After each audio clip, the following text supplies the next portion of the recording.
Everyone, good evening Bermuda National Gallery friends. Welcome to BNG and our Curator's Talk this evening being led by Dr. Edwin Smith on his exhibition, A Sense of Belonging, Connection and Community in Bermuda Art. Dr. Smith is a mixed media artist and a professor at the Bermuda College. And tonight you'll hear how the two large-scale Gombe paintings at either end of this room, the Young Gallery, inspired this exhibition, A Sense of Belonging, and we'll hear him talk about how those two pieces became the sort of springboard for pulling together this collection of all Bermudian artworks into this wonderful exhibition that you see here this evening. What I find interesting actually is that not only do all the artworks depicted in this show express different variations on the theme of community and belonging, but also the process itself, the process of gathering the artworks was also an exercise in belonging, and it was a community effort. So I'd like to just acknowledge, in addition to pieces from Bermuda National Gallery's permanent collection, there are several artworks that have been loaned to us. Thank you first to the government of Bermuda for the loan of the show's two anchor pieces by Robert Bassett, and specifically to the Department of Culture for their assistance. I'd like to acknowledge the Corporation of Hamilton, who owns the Bill Ming sculpture behind you, and also for the cooperation by the National Museum of Bermuda up in Dockyard, where this sculpture was residing before this show opened. This large Graham Foster piece here is actually part of the collection of the Masterworks Museum of Bermuda Art, so thank you to them as well. There are loans of art from private collectors as well, and of course loans from the artists themselves. And so this gathering of Bermudian artists is in and of itself an extension of the theme of community. Continuing the theme of belonging, I'd like to acknowledge support from the Hamilton Princess, whose partnership has enabled us to offer free transportation to school groups from all across the island. And so since this initiative was launched, we've had 2 classes a day for over a month now coming through and being able to experience this exhibition. And it's partnerships like that really do enhance the work that we do. And again, just an indication of how important community is to us. This show, Sense of Belonging, as well as Jodie Hassel's Threads Unraveling in the project space, will be closing on March the 16th. So I do encourage you to encourage as many people as possible to visit the gallery in the next week and a half.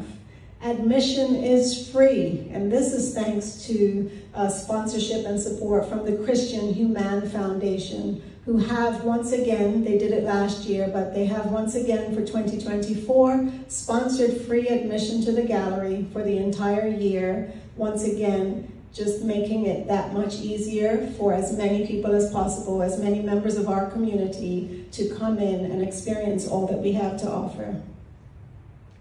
After the 16th, please note that the gallery will be closed for about 4 weeks as we do a big exhibition changeover, making way for our flagship exhibition, the 2024 Bermuda Biennial, which we're really excited about and which will open in mid-April. Before I hand the microphone over to Dr. Smith, I just want to make note that we are currently in membership renewal season. And membership support is another way that, as a nonprofit organization, membership support is one of the ways that we're able to raise the funds that are required to facilitate everything that we do. So I urge you can even take out a membership tonight. We have volunteers on the front desk who can process this for you. All current memberships will expire at the end of this month, and the new membership year starts on April the 1st.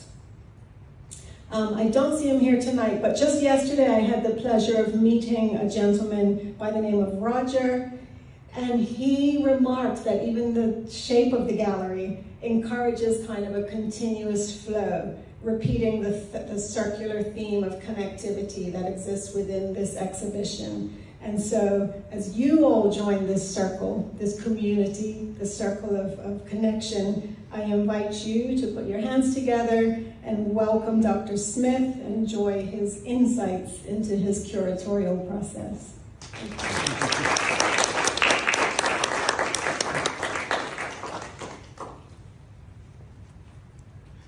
Good evening, everybody. I'm so glad to see you here. Of course, we planned this for a while, and you hope that people come. You don't know how many are going to show up. There's the assumption that most of you have already been here and seen the exhibition, so why would you come back? I'm just glad to see the numbers of people here this evening. You're supporting, I don't take it personally that you're supporting me, but you're supporting the National Gallery and this exhibition, A Sense of Belonging. Thank you to Jennifer. Thank you to Eve and to Laura, who had to slip out, for your assistance and how we worked along together for this exhibition. And also to Peter Lapsley, who was the one who actually contacted me initially to say that this is a possibility, would you be interested? And I said, yes, of course. I didn't hesitate. He said he'll give me a few days to think about it. I said, count me in, let's do this thing.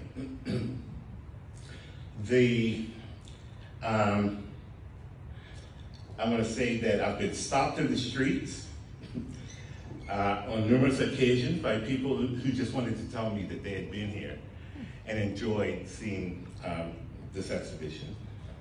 There was even a young man who I'm assuming he was with his grandfather, who said, it was a great show, and were you in it? I said, well, I had something to do with it, but I wasn't in it. He was excited. So for me to know, and to even hear more stories tonight about even children, school-age children being excited about this exhibition, it's exciting to me. As an artist, I know that when I put my attention to something, I'm a planner. I'm not overly spontaneous. I know what I want to do. I have guidelines or directions that I set for myself. I'm open to changes along the way. And so I enjoy the process as well as the finished product with my own art. And so I think of this exhibition more or less the same way. You know, figuring out the theme, and now how can I build on that theme, and then create this body of work. I don't know how often curators do this, but or say this about their work, but I love my exhibition. I'm very happy with how it came together. And I'm very happy to see how it has been received. And that's what you want. This is the National Gallery. This is for Bermuda. We want Bermudians to come in and enjoy what they see. We want you to recognize art as an integral, a really important part of our culture. So this is an opportunity that fell in our laps. With the closing of the old terminal and the building of the new terminal, there are artworks that were on display in the former terminal that maybe some of us walked past and didn't look at, but they were there. I do remember seeing these two paintings in the arrivals hall and the baggage claim. Anybody else remember? Okay. So the idea that, hey, they're government property and they're kind of lonely, they're by themselves, they're in a dark space. What do we do with these works? We can't let them deteriorate or be destroyed in any way. What do we do? I believe it was the Department of Culture who approached the National Gallery to ask what could be done. the National Gallery doesn't have space, storage space adequate for these size paintings, but what they could do and what they did do, what we did do, was say that we can reintroduce them to the public. We can show them to you again and build an exhibition around them. So that's what we did, and we hope that the Department of Culture is pleased with what we've done. How do we regard public works, local arts, and local artists? Why are any works worthy of public recognition? And further to that, why are any works worthy to be placed in public spaces? Who determines value and prominence? What goes into the decision making? Which messages do we, when I say we, you're talking about our society, our culture, which messages do we embrace? What do we choose to share with visitors and with with the next generation, future generations? Perhaps the main question for this evening is the question, what do we do with works that the public space left? Sitting in a room where the lights were shut off and the public diverted to another place. We didn't have the permanent answer, but you see we have a temporary one. A formal analysis of Bassett's work reveals that it was and largely remains very different from what other artists do locally.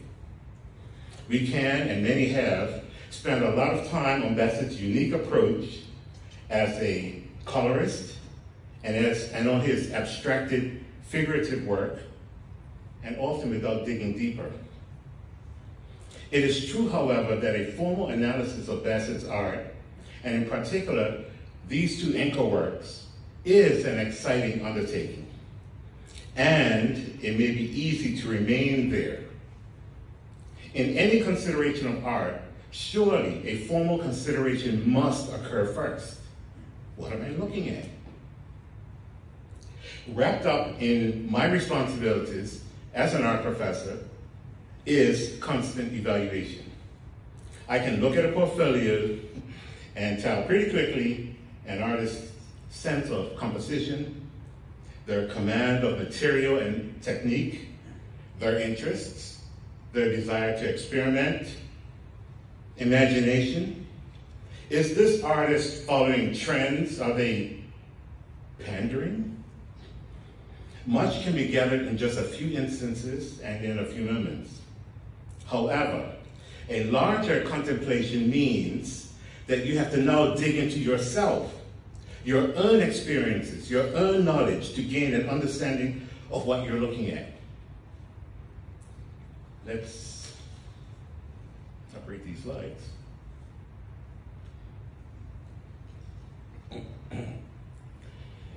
Here we have 2 weeks before Christmas. Yes, 2 weeks before Christmas and Government House. Robert Barrett and his students to Barrett and Beck. I want to thank you for representing. Interestingly, Robert Barrett told me personally, when I visited him, of a similar experience of art patrons visiting his work and speaking to his techniques and palette rather than his subject matter, and apparently not even interested in his motivations and his meanings in his work. He said, on one occasion, he stood back and observed as 2 women observed this painting. Now, this photograph is actually taken from this exhibition, so I'm not referring to those patrons.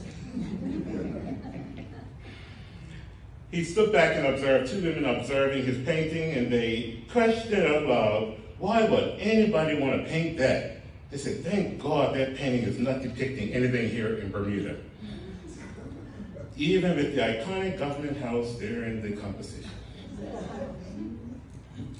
More often, art is about more than its formal elements. They can tell stories, convey emotions, serve as commentary or critique, and even reflect the time in which they're created. Interestingly, the use of familiar and iconic elements runs the risk of being misunderstood and misrepresented. And I want to give you a personal example. I have long embraced gumbays as an iconic image of myself. I even stated so in 2008 and built an exhibition of work around the thesis entitled I See Me. My statement of perspective was lost on the reporter of the time for our daily newspaper. In an article entitled Gumbay Culture Explored in New Exhibition, she wrote, Gumbay dancer takes an introspective look at identity and place in I See Me. She went on further to say, a new exhibition exploring Bermudian identity and roots is to go on display at the Bermuda Society of Arts this Friday. A collection of 12 striking charcoal and acrylic drawings by Edwin Smith has an emphasis on the culture and history of Bermuda's iconic gumbays. Mr. Smith is a gumbay himself and hopes the exhibition titled I See Me will help to banish some negative perceptions of them. He explained, in my compositions, I use iconic symbols and imagery. Normally, I create and use my own, and I enjoy doing so especially in reference to Bermuda. I do not want to overly rely on the familiar. However, seen in these illustrations are elements of a well-known Bermudian icon, the gumbay. I embrace the gumbay positively as an iconic image of myself, as a Bermudian, and perhaps more specifically, as one of African descent. And by the way, I'm not a gumbay. And if you saw me dancing gumbays, you might be embarrassed. Gumbays are a total package. Stunning visual art, performance art, music, textile art, realism and representation, contemporary yet historic, hybridity, loved and feared, exotic, but ace boys and cousins. I love them, ambassadors too. And by the way, condolences to the family of the late Sparky Place who just passed. I said that the use of iconic elements runs the risk of being misunderstood and misrepresented. However, I will add that at times, gumbay imagery is overly depended on. What makes a work beautiful? What makes it strong? What makes it even Bermudian? Does one have to rely on subject matter that already has these attributes? Does there have to be a reliance on subject matter that already connotes or raises these things? Is this dependence even necessary? Let me inject here that there are local artists who still manage to find fresh, original ways to portray or to use gumbay imagery. And I came across this one last week. This is Ends, and it is spelled that way, by Zerai White. He stated that his intention was to create an island-themed work, but more specifically to ask the questions, who is the gumbay? Who is the individual?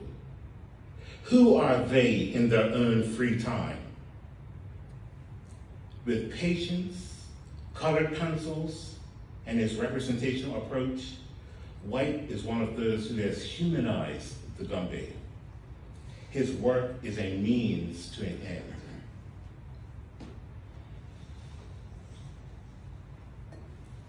end. Bassett understood this, thank you, a long time ago. Apart from the fact that these large paintings were created before the more contemporary fascination, his depictions and figures never feel as copies. He has created or internalized and given back to us in his mark making these figures that are embodiments, and there's an apparent narrative taking place. They also convey a fascination. We see through his eyes and encounter and experiences in which he is present and moved, but also distant enough to be an observer interested in the total experience. He also includes the reaction and participation of others who are also drawn to the immediate spectacle. After contemplating these two paintings for a theme, I came to appreciate that as stunning and as immediate and as central as the Gombe's are depicted, a real emphasis is placed on the periphery, the surrounding circle of supporters. The Gombe's were a means to an end. They were a starting point. Both paintings prominently feature dancing Gombe's, but the strong presence of the peripheral figures suggests that the intended emphasis of the artwork goes beyond the immediate spectacle of the dancers.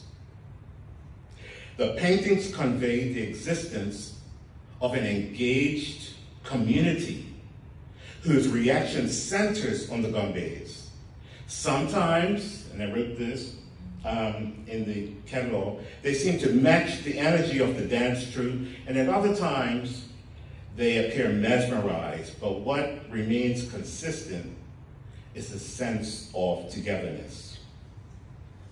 There is a supporting presence, and this suggests a deeper connection, a sense of shared experience, and it hints at an idea or the idea of connectivity.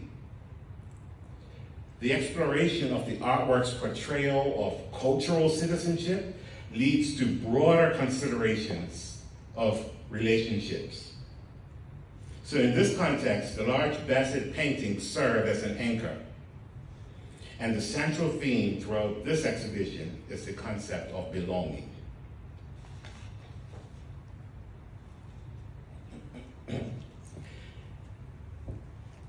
Bassett's Gombe's are certainly a means to an end, or a starting point. And this is a successful technique and strategy used more often than we may imagine. We saw it in Zarai's drawing, and here are just a few other examples. This one is by Ebony Patterson, entitled Dead Trees. Ebony Patterson is an amazing artist whose presence has filled every wall of this gallery, and whose judgment has helped to shape the 2024 biennial exhibition. She says that she intentionally uses beauty as an allurement to bring the viewer in, and then once there, they find that there are questions that they must contemplate and explore.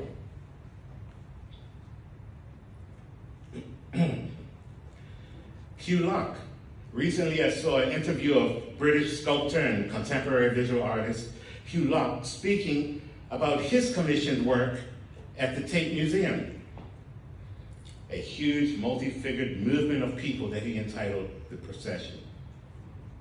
He shared a similar sentiment. He said, I want to attract people, to bring them in, and then, while there, have them ask, what's that?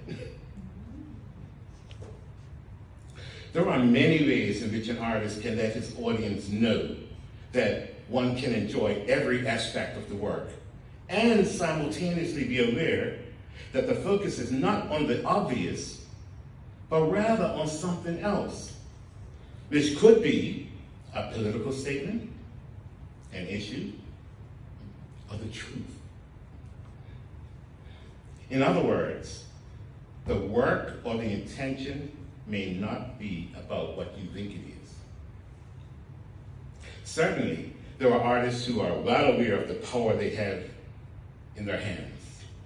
How you can manipulate elements within your composition to make audiences look where you want them to look and think what you want them to think. Interestingly, Bassett, Patterson, and Locke can be considered as directing audiences to post-colonial themes. Bassett's circle of figures strategically includes us. This is not just an adaptation of an arrangement in which the narrative appears to take place on a stage, much like a performance or your favorite sitcom, where everybody's facing the camera. We are not just a fourth wall, we complete the circle. And I think Jennifer mentioned it, just peeking at my notes. In the building of any exhibition, what are the considerations? So how did I go about this responsibility? I was fortunate. I received the gift of time and free rein. In fact, this exhibition was to have taken place earlier, some months earlier. With an extension, anytime you have an extension, anytime you have an empty shelf in your house, you're gonna find something to put in that shelf. I was fortunate, and this is not always the case here or anywhere else. I was able to get into Bassett's works. I had time to analyze the paintings formally and critically. I became aware of the center and the periphery. I knew of many Afrocentric cultural expectations. I see the dual appeal of the paintings as a natural draw to a local audience, as well as an exotic spectacle to the gaze of the island visitor. I made comparisons with other works by the artist.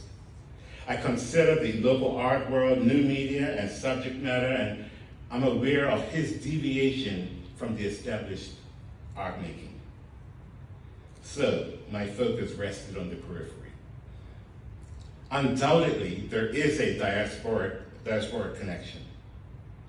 Whether overtly stated or not, for much of the population, experiencing the Gombeys brings feelings of security and support, family and acceptance, and inclusion. For some, while in their active presence, they may feel that they belong and can be their authentic self. I know of people from all walks of life who will follow the Gombeys for miles. There is a sense of belonging, but there is a suggestion of more. The exploration of the artwork's portrayal of cultural citizenship leads to broader considerations of relationships. So what other instances of relationships have appeared in the art produced locally? Let me interject this first.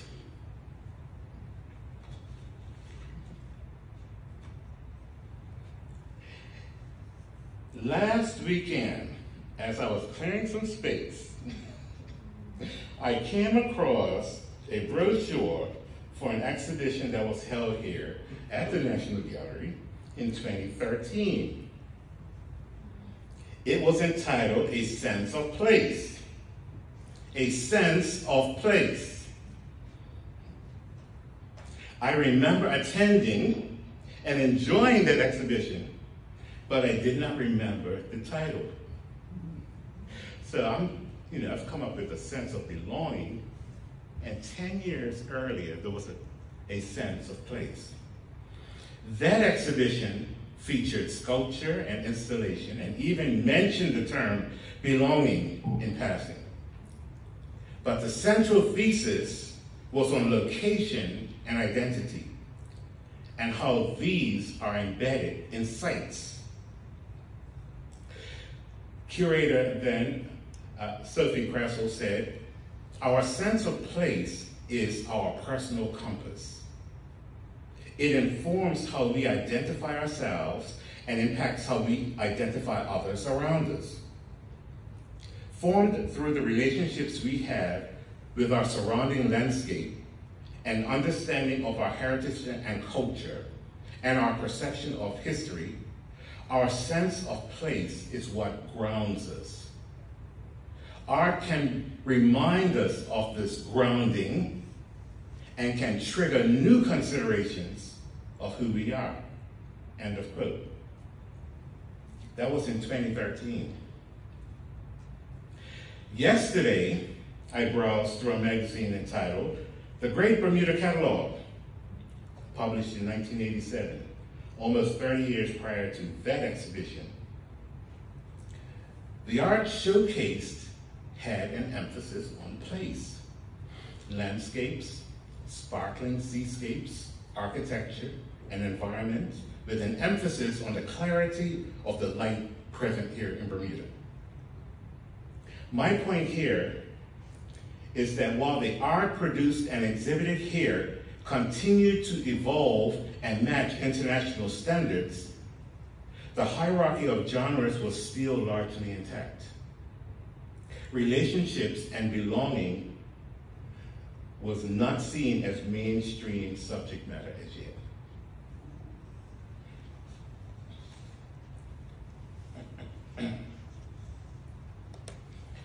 On Monday, I picked up my son from the airport. He's in the audience. Before he came out, I saw a woman come out from arrivals, drop her bags, put her arms up, and grin at the sky. She was the poster child for someone excited to be here in this place. But then she continued to her car and to those waiting for her, and the hugs that she shared and the excitement with her family was even greater. Certainly, the consideration of identity includes more than place. Places mean little without relationships. I'm so glad that I became aware of the previous showing of a sense of place. One needs the other. Also interesting is that the exhibition was 10 years ago from the opening of this one. So maybe, now that we've had a sense of place in 2013 and a sense of belonging in 2023, perhaps we can have a sense of resiliency or something in 2034. I look forward to it. Returning to this exhibition. Any personal or cultural activity or emotion or response has universal implications. In a broader contemplation of relationships, I remember changing that slide.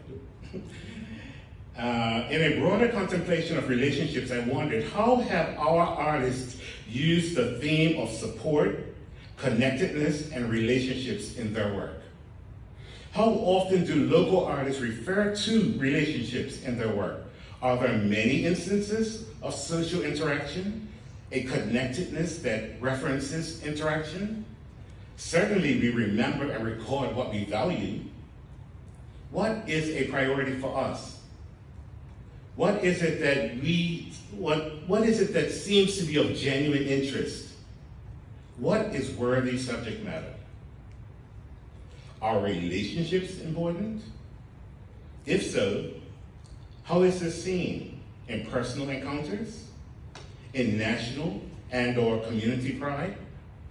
Is there an embodiment or a shaping of materials to contain one's excitement, or, if it is, in this case, one's disgust for social realities? Are there visual expressions that we can point to for this? Interestingly, or maybe not, for me, the first works that came to my mind, and immediately, were Bill Ming's Family Circle and Peter Lapsley's Crowd of One, which is a small painting around the corner. Both are among my favorite local creations. And in fact, Well, yeah, those two were the two works, if I'm honest, that came to my mind.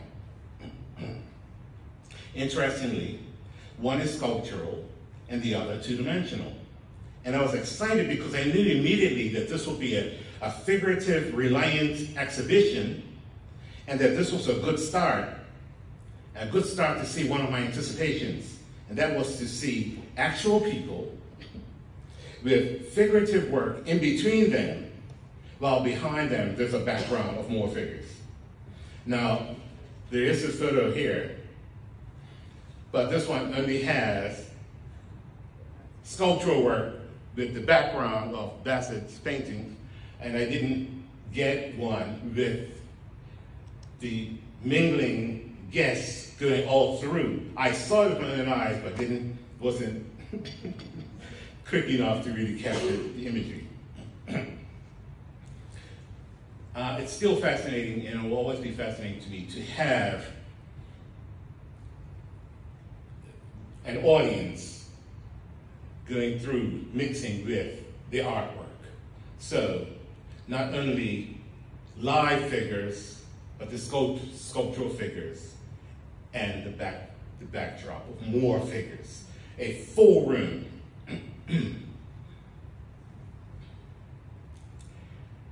Where am I? Give me one moment.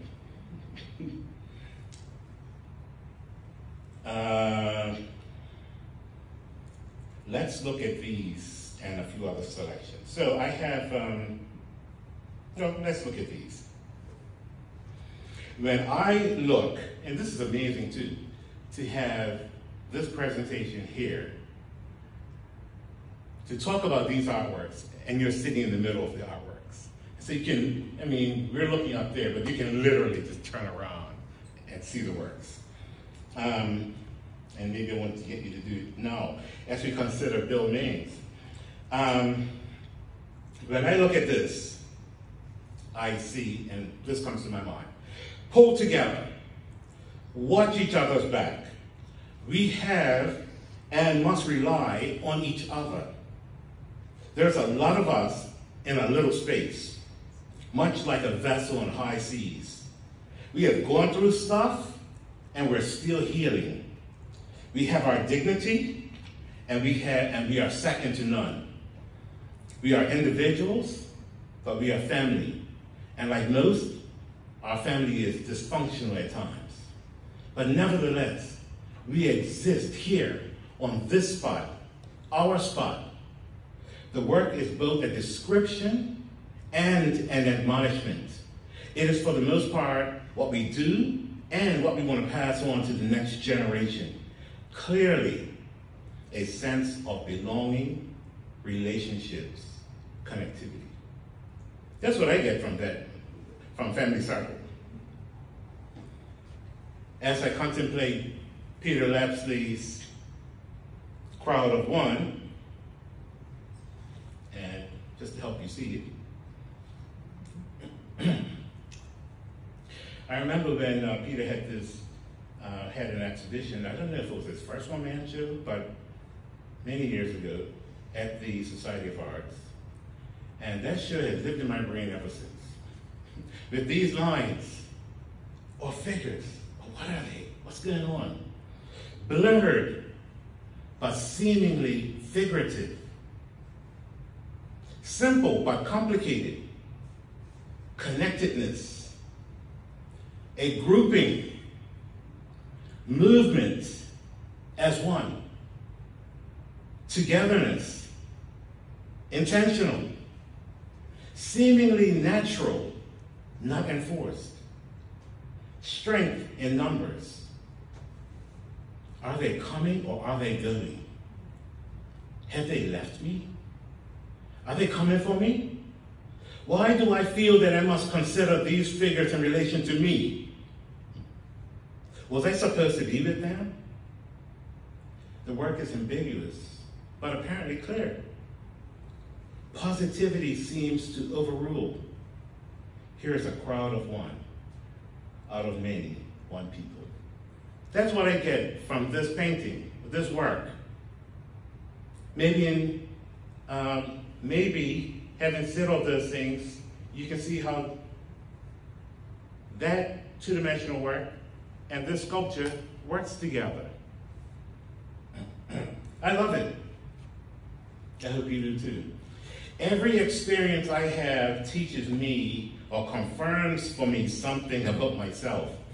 The consideration of this exhibition has further impressed on me that I enjoy appearance and contrasts, not only seen in values, scale, and formal elements, but also in perspectives and also approaches to an idea.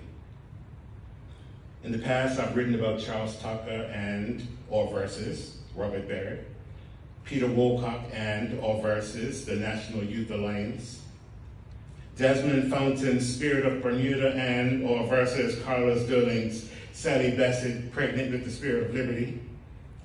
He told me whenever I mentioned that sculpture to use the whole title, not just Sally Bassett. I'll never forget it. This painting of this pairing of Ming's Family Circle and Lapsley's Crowd of One is another example of works that are meaning for me, but I had not considered before, at least before this project, the contrasting reality embedded in them and how significantly they work together. And so I will continue this presentation with just a brief look at a few more pairings. Actually, for me, the 26 works on display that accompany the two anchor paintings speak to belonging through cultural practices and traditions, 1. 2, struggles for the common good. 3, personal relationships. And 4, even spiritual considerations and representations. So let's look at another period.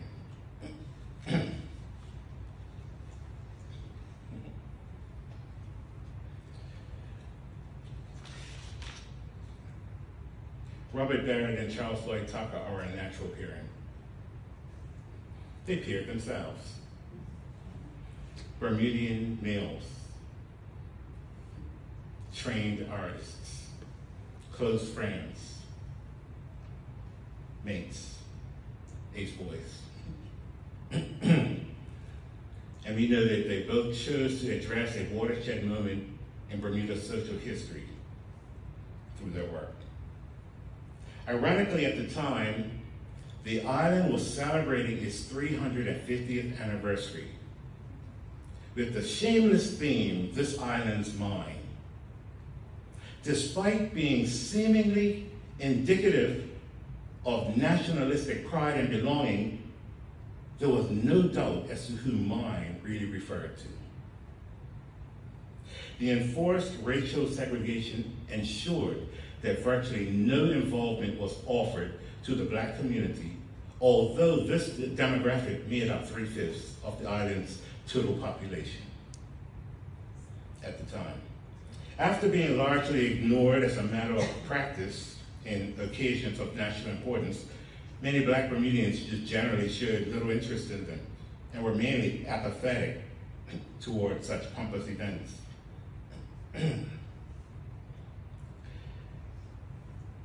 But also during that year, planned protests took place to end discrimination. And both Barrett and Tucker chose to respond or use their art as a voice to actively contribute to the movement. They both felt a sense of belonging. Each could equally say, "This island's mine." Barrett chose to do a painterly collage, an assemblage of individuals to create the narrative in his work.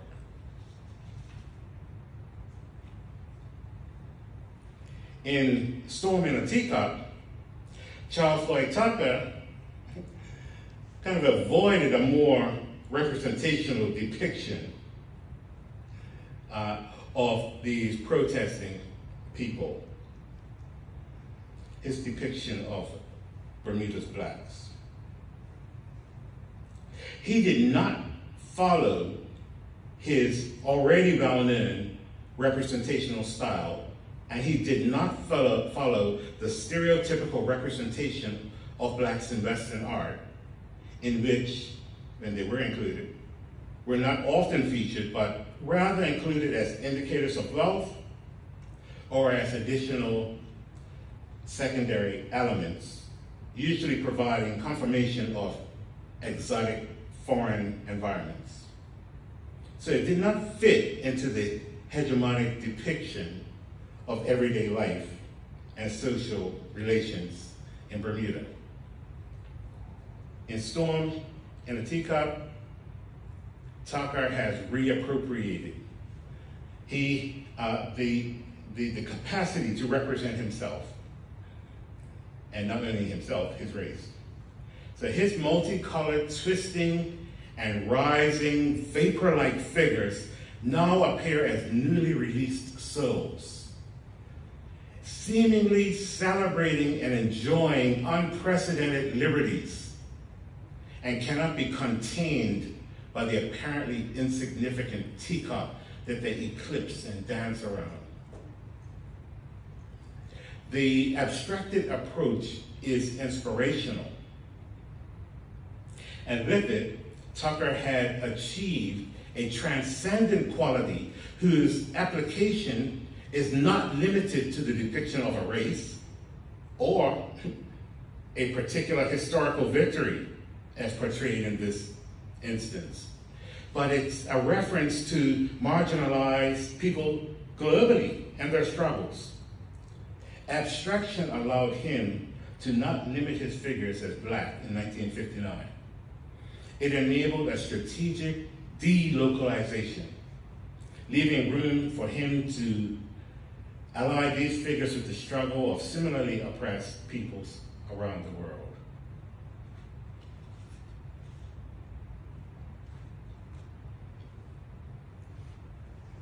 And I have two more pairings I want us to look at for this evening.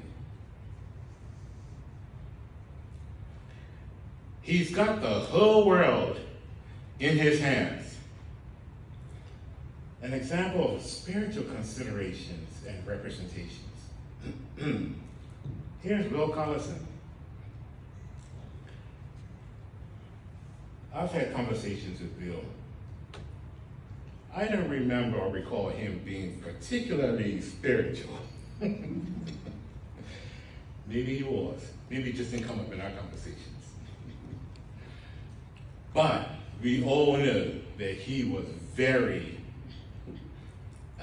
witty, I'll put it that way. Very clever. This is not just any block of stone and polished wood. It's coral and cedar. A getting back to basics, a natural relationship, and an original Bermudian pairing. I think he would have loved to hear me just say that. Found materials that have enabled us to survive. The original essential components of our island architecture. And our architecture, by the way, I remember Andrew Trimihan telling me years ago, many years ago,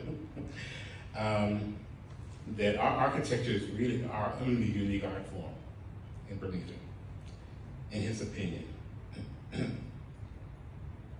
And by the way, the stone that's being quarried is also featured in two paintings we have up here by Sharon Mohammed. With the title, He's Got the Whole World in His Hands, is Collison nodding to Hubert Smith's notion that Bermuda is another world? And is this a nod to a divine intervention? Who has the world in his hands? And is this referencing some providence? While Bassett referenced belonging to Bermuda and also for many Bermudians to a wider diaspora, with these materials and his signature witty imagination, Will Collison expands the view further to a regard of a relationship and common link for all, and with a divine power or destiny that has made life possible, not only for us in our tiny, remote home, but also for the entire planet. This work is much like Norman Lewis's reference to interpersonal relationships without clearly identifiable figures. So let's turn to Norman Lewis for a moment. Lewis was originally a representational painter, but he moved gradually toward full abstraction as an intentional strategy to distance himself from racial artistic language, as well as the stereotypes of his time. He did not do this with only a few works, as we saw with Charles Tucker. For him, abstraction proved to be an important means to both artistic freedom and personal discovery. Initially, Lewis painted figuratively to portray the struggle for existence in his community. And if you look at the body of his work, you can see the transition over time. Increasingly, he came to see that representation as a waste of time and not meeting his desire of benefiting his community.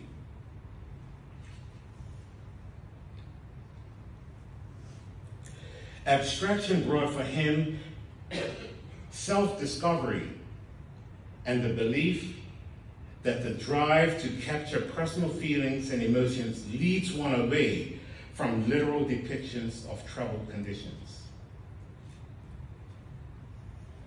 Amazingly, his later work with pure abstractions, including splashes of color and rhythmic markings, continue to evoke the daily activity of the Black community and to reveal his social interests. And let's look at my final pairing for this evening. And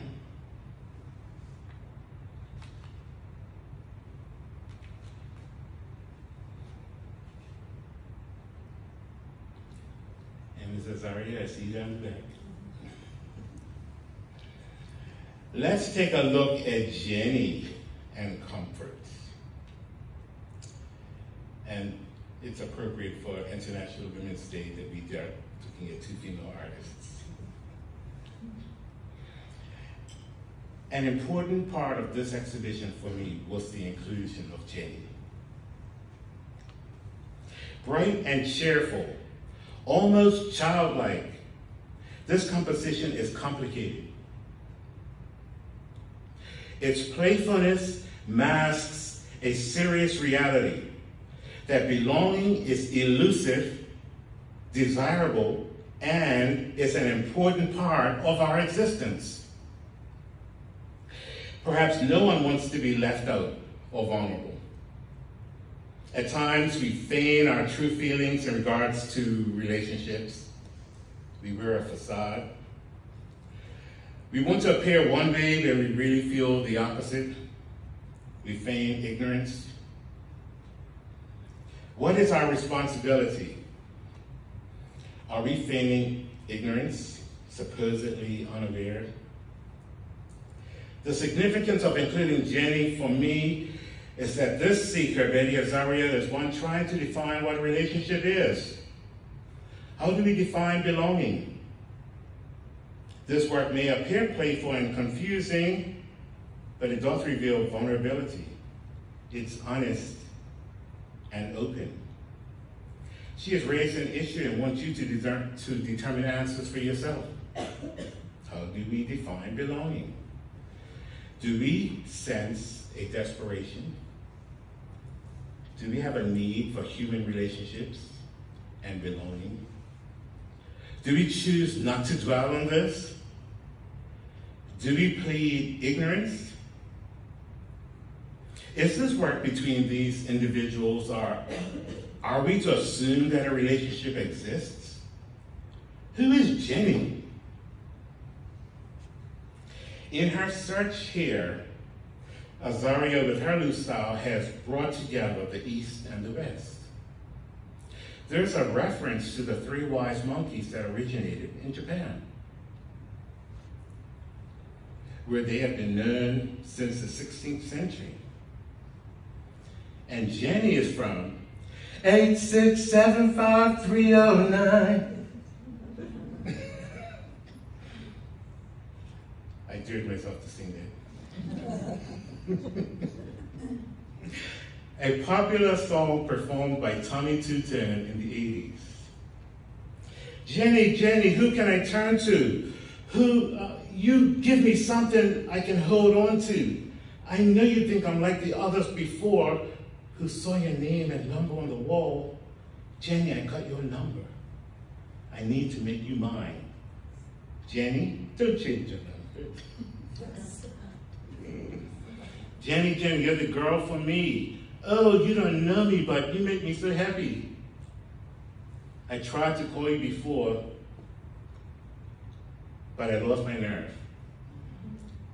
I tried my imagination, but I was disturbed. I have situated Jenny directly across, or opposite, a small encaustic work by Sharon Muhammad. While the former was loud, this one is quiet.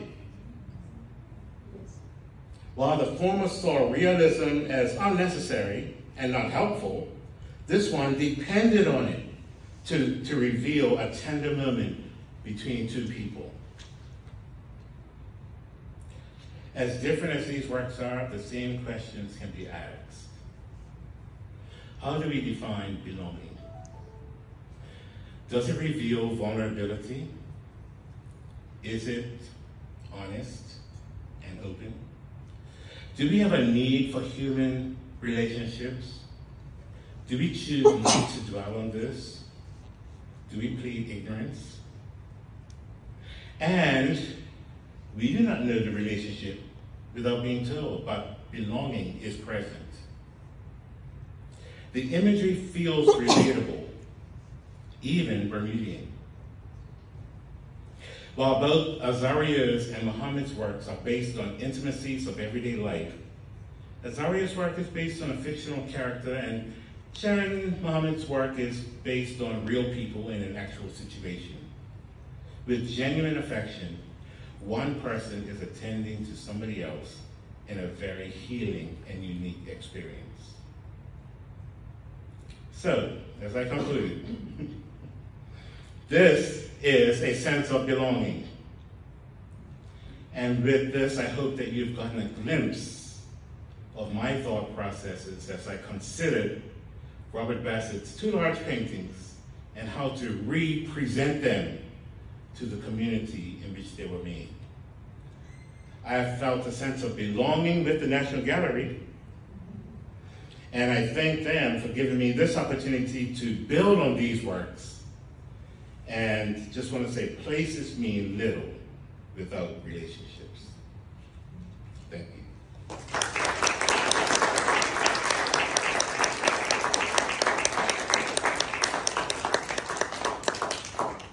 Thank you. Do I have to use the microphone? No, of course not. Of course not. Thank you also very much for the warm response that you've given to Dr. Edwin Smith. It's been a journey of great love putting this exhibition together and giving you this opportunity to share your thoughts with us. I do think it's normal under such circumstances to ask those here who would like to pose a few questions to you. I say a few because I recognize that it's almost 7 o'clock, or maybe even past that. But is there anyone who would like to ask a question of Ed Smith? Don't all be shy. Yes, please. Thank you, Mr. Smith. I wondered why you paired the Billman with the Peter Lapsley. Is that the right? But you put them so far apart in the room. Is that? I like the question. We have many considerations. So I personally wanted, as you walked into the gallery, that you would have a strong work in front of you. And thank you, Graham, for the tribal darts, which is an excellent entry piece. And then, as you start to veer to the right, I wanted you to see this work. We needed to take advantage of this space with large pieces and a smaller space with more intimate sized pieces. It never crossed my mind to put them together. They're together in my head. So I don't even know if I would like to see Peter's on the wall behind this. I'm glad for where it is. And I think it's appreciated more in the space where it is. This space has been wonderfully used by having these two works here so that you don't see them at the same time. When you're focusing on one, you're not focusing on the other. You must turn to see the other one. And then in the remaining space, again, Graham Foster, his work beautifully fills this space. And it works very nicely with Bill Bing's family circle. By the way, even though this is not to do with your question, by having this work here, after deciding to put this one here, it was such a surprise, a beautiful surprise, to walk into the room, to see the lighting, and then see the shadows of this as they appear on that back wall. A treat that I didn't anticipate. So back to the initial, I don't think I would have put them together, even if I had thought about it before.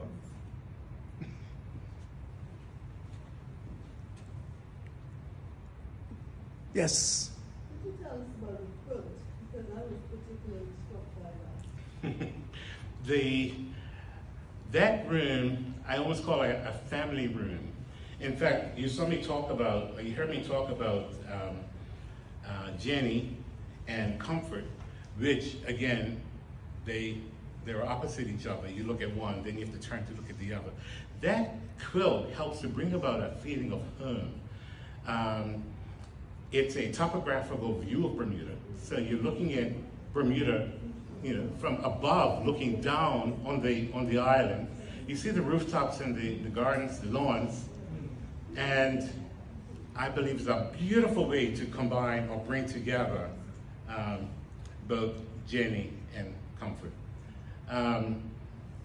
Also, it provided us another opportunity for, and I'm looking at the wrong person, sorry, to Just speaking to everybody. Yes, to bring together more, to add to the diversity of the works we have on display. So that tapestry, the quilt, excellent. And I do have a bias to quilts as well. So.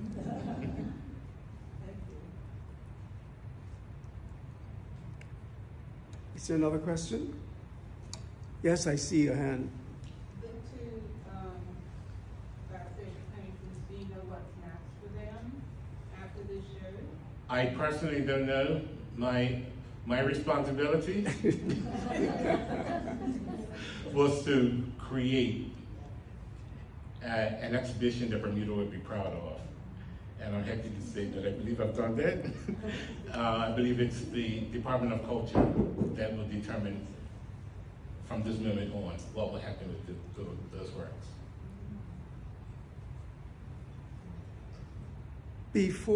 Thank you very much. Once again, thank you very, very much. Yes. Before we conclude, I would like for you to indulge me in recognizing our founding executive director, Laura Gorham. Laura, stand so people can recognize you. Laura was the founding executive director of the National Gallery, and on whose shoulders a number of people have stood, even though she remains rather tall.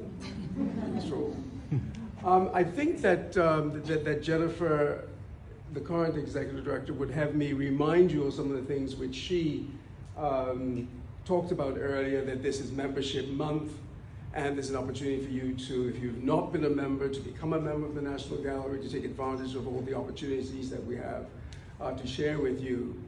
And also, she would have me thank you again for coming to this exhibition and for sharing and for sharing these thoughts with Dr. Edwin Smith. So thank you very much, and thank you all for coming.